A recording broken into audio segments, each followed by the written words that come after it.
Hey, I'm in a Carolina state of mind, and for very good reason. How small business moves forward is going to Charlotte, North Carolina, where these daily Monday to Friday conversations right here started because of one guy who you're about to meet. Marty Stowe is the chair of a Vistage Group in Charlotte. And Marty, you and I are connected forever with your group because it was March 12th when you basically said that was the night after the NBA had pulled the plug on the season, and we all realized that, boy, this was a situation that was going to get out of control in a hurry.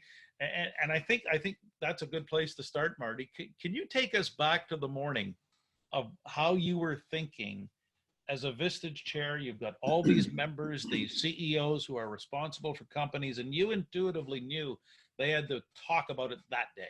Well, we all remember what had happened, and I was fortunate that I had already planned a live meeting, an all-day meeting with my Vistage chairs, or my Vistage CEOs, which are all members of my Vistage group, and we're honored to have Gare there to speak with us. But I knew that today was going to be the beginning of something monumental, and I essentially told my group, today will change the rest of our lives and how we do business, at least, especially in the short term. So today's a monumental day. Beginning tomorrow, our lives are going to change. And it was that weekend, that was a Thursday, it was that weekend that essentially the world changed here in the United States, where everyone had to shelter in place, restaurants were closed, our world changed dramatically. So we were fortunate enough to have all of the CEOs around the table live. Gare was present, and we started to talk about, we have to be ready that our world is going to change and how our businesses are going to change. And we actually started our plans on what we needed to do as business leaders to prepare for what was, at that time, I saw as inevitable. And I don't mind telling anyone, and I've told this many times in private conversations, I left that meeting so inspired by what Marty and his members were doing, because it was like as every person took their turn to speak, they were unflinching, they were unwavering that, hey, we were going to do whatever it takes. We're going to do right by our customers, our communities. We're going to do all the contingencies necessary. Marty, is there a way you could somehow capture for all of us watching, for all the people watching this, the spirit and the energy in the room that day? Well, if you think about what our Vistage Group's about, it's about aligning, like-minded leaders together to help themselves think through those.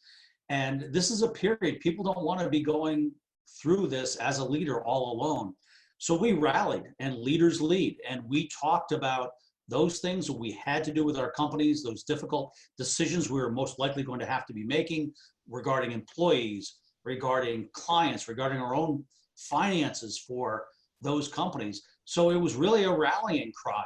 And then beginning the very next week, I moved my group into twice weekly war room huddles. And we meet for an hour on Tuesday and Friday mornings in a Zoom. And I call it war room huddles because I wanted to emphasize, not only at that meeting that you were at, Gare, that we're ready to go to a war. And that the people that are communicating and thinking and being present about what's the reality are going to survive.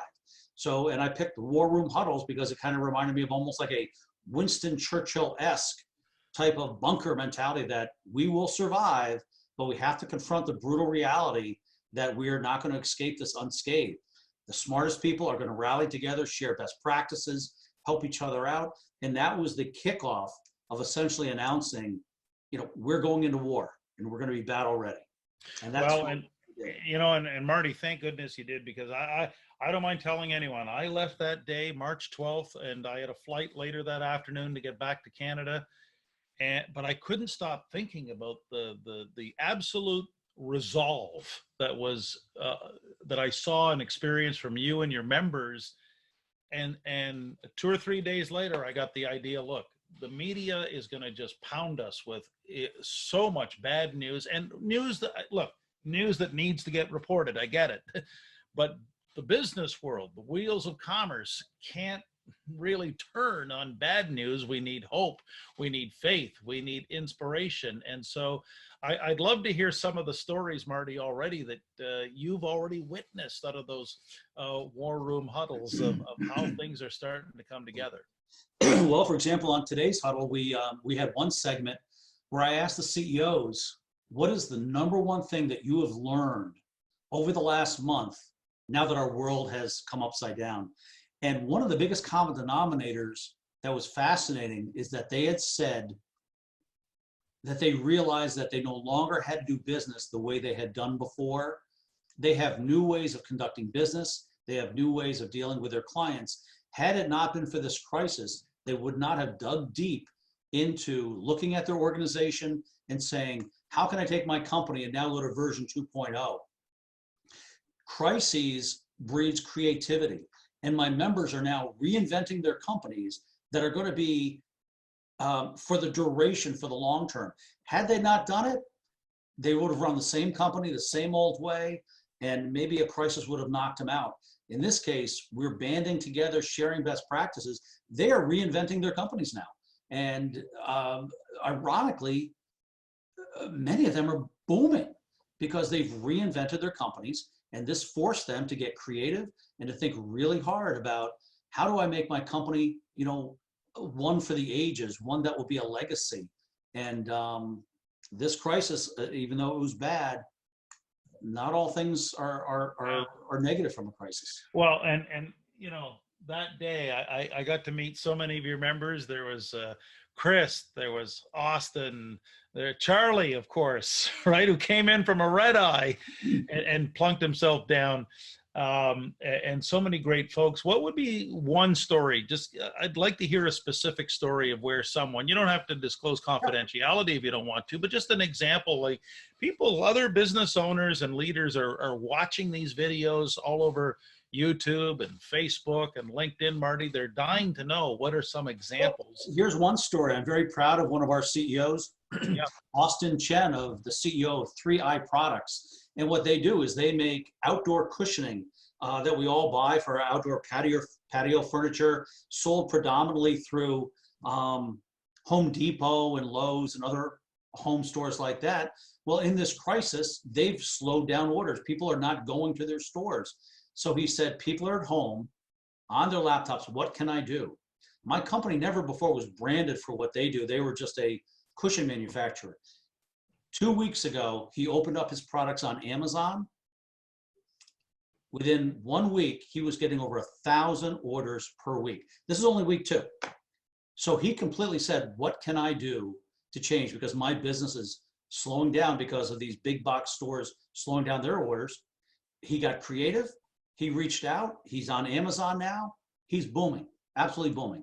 That is what creativity does in times of crisis. People pivot and they really dig deep. He may not have done that had this crisis not come along and the big box retailers were slowing down orders. Crisis breeds creativity. Like I say, there's so many stories I think we could tell. I know there's a real spirit from that room that was there that day. Lisa Dunbar. I'm just going through some of the names. Do you want to do shout outs right now, Marty? Because like I say, your group is the group that inspired this whole series. So I think there's a lot of business owners that have enjoyed these and business leaders have enjoyed these, but this is your time to talk about your gang. I'm very proud of our group, and I look for a certain type of CEO to come into our group. First and foremost, I look for servant leaders, people that are here for more than a purpose of just building a company and making money. They're there to serve. But the other thing I look for is I'm looking for people that want to really put a real ripple in the world. And all of the people have a common denominator. And I think it's best echoed by the name we call ourselves. We call ourselves the disruptors, because what disruptors do is they'll go into an industry and question why. Why does it have to be that way? Why, Chris Nadeau says, why do trucks have to ship the way they do? There's got to be a better way. Lisa Dunbar's in 26 countries around the world of how to improve leadership through leadership assessment. Austin Chen, who is making incredible quality outdoor cushioning, said, well, why do I have to Why do I have to just sell through Home Depot and become a nameless cushion on a chair? How can I brand my cushions so people are buying my cushions on Amazon?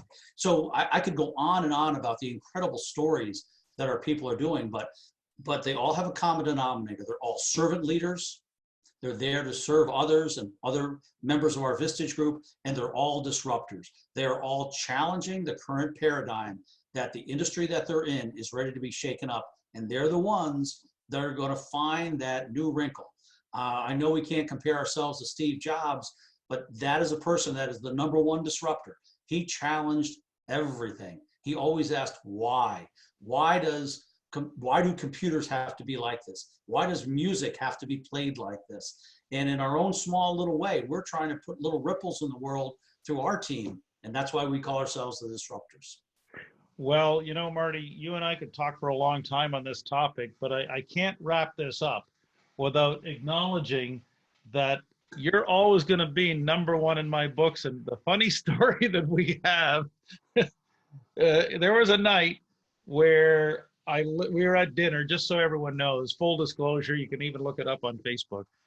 Full disclosure, Marty and I are at dinner, first time we met face to face, and what, Marty, within 15, 20 minutes, we were doing a Facebook Live, and you had no idea of where this was going to go, and you had no idea that your 86-year-old mother was going to be watching you someday and become a Facebook Live star.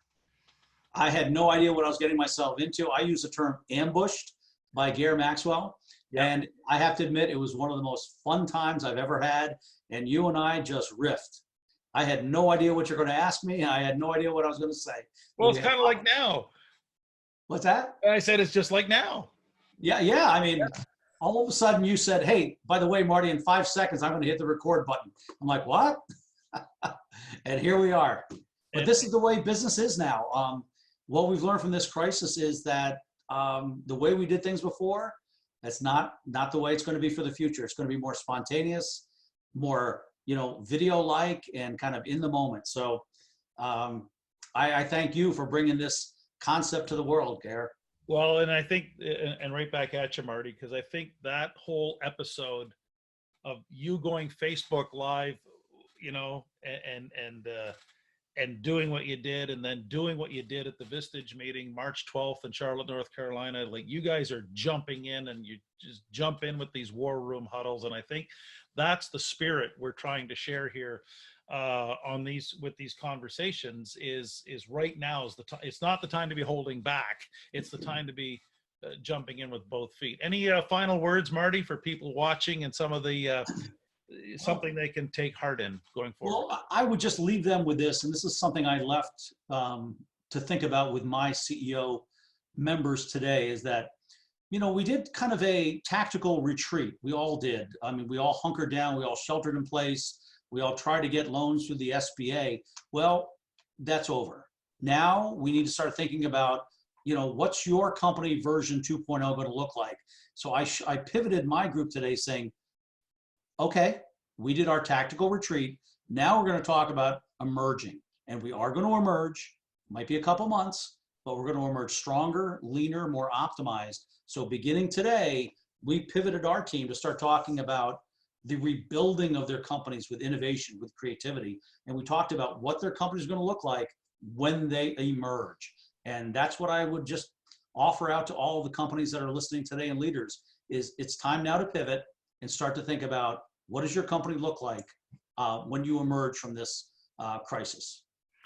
Very well said. Very well said. Marty Stowe joining us from Charlotte, North Carolina. Like I said, Marty and his group have inspired this whole series of conversations with different folks, Darren Mitchell, Kyle Schufelt, Jeff Hoff out there in Prince George, BC, and many, many others.